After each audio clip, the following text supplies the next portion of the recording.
talked a bit about your DNA, how our food interacts with our DNA. But I also want to talk to you about these things that sit on top of your DNA.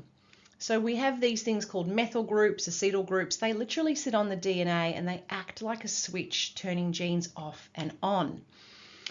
So epi means on top of or above, and think of it like an extra layer of information. So I've told you you've got this instruction manual.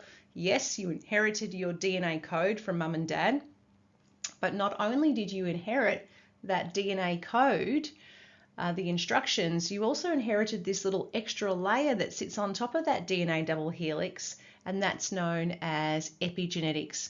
Now your DNA doesn't change, but your epigenetic code, these little tags that sit on the DNA, can change depending on diet, trauma, exposure to chemicals and toxins, exercise, sleep.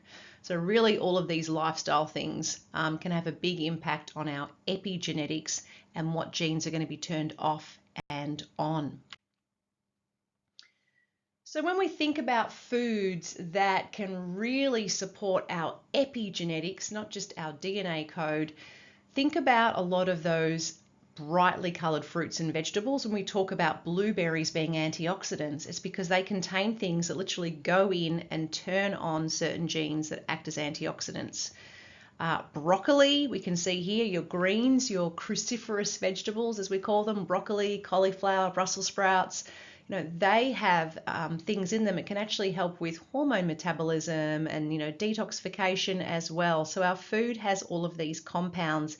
And when you hear, eat the rainbow, that's because we're getting to these phytonutrients, these phytochemicals that literally go in and talk to your DNA or affect what genes are being turned off and on. So it's so much more than just calories.